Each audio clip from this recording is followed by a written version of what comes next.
Support Wrestle Talk! Enable notifications.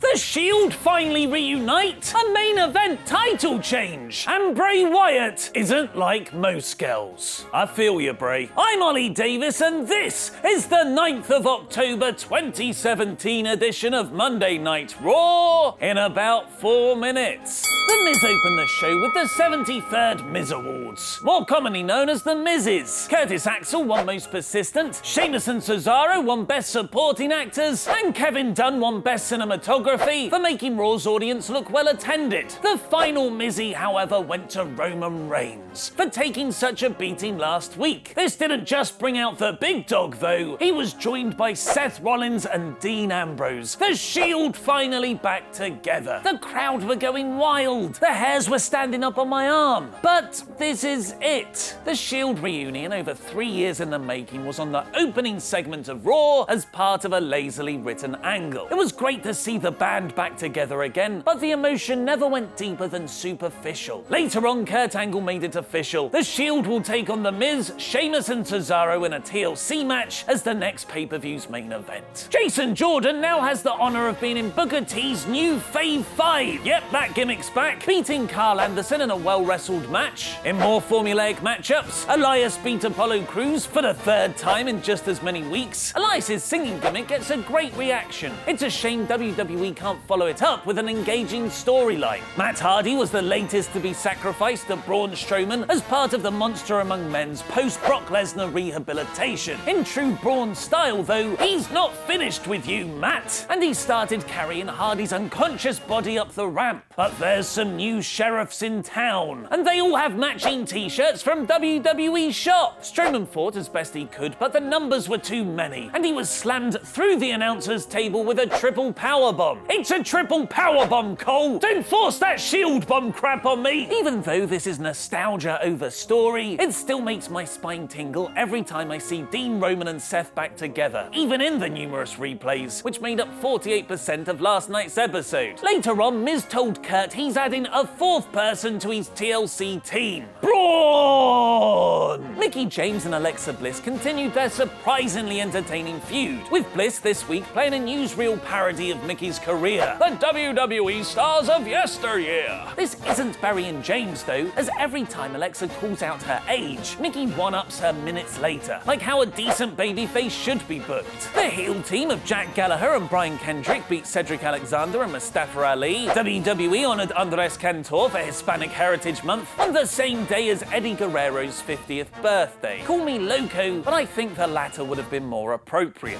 While last week's Titantron promo from Bray Wyatt was genuinely intriguing and very well edited, this one unfortunately came off as rather goofy, especially with the Windows Movie Maker transition from Bray into his cross-dressing alter ego. That's right, it seems Wyatt himself is actually Sister Abigail, and he threatened to kiss Finn Balor at TLC. Stop giving the internet erotic fanfiction ideas, WWE! Book concept note to self, 50 Shades of Bray.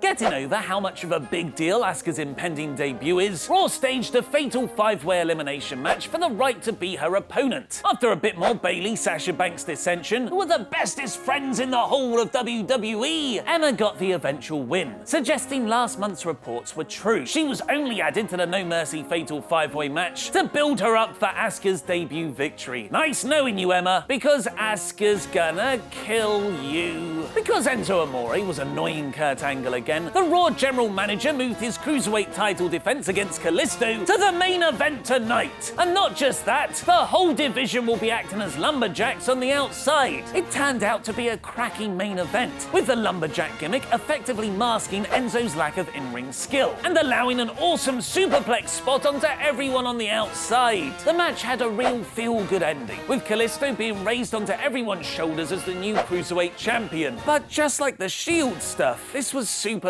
Kalisto was only signed to the division last week, meaning there was zero time to get invested in his chase. And this was far too early to end Enzo's brilliant heel reign. They'll probably reverse the decision using a dusty finish on 205 Live, but that just cheapens the eventual title change further down the line. So that was this week's Raw in about 4 minutes. Here's the usual ratings recap from top to bottom in order: core, average, poor, and bore. I'll reveal my rating very shortly, but first, vote in the poll above my head to give yours. I'll announce the results in tomorrow's Wrestle Talk news. This episode saw The Shield finally reunite and a title change after a cracking main event. But sadly, they're memorable moments that don't resonate emotionally. They're not Seth and Dean's reunion heading into SummerSlam. They're just cool bits in larger stories of wasted potential. This week's Raw is a disappointing average. But what about the shock heel turn at Hell in a Cell? And The Rock versus Triple H has been discussed for WrestleMania. Click the videos to the left to find out more. Press subscribe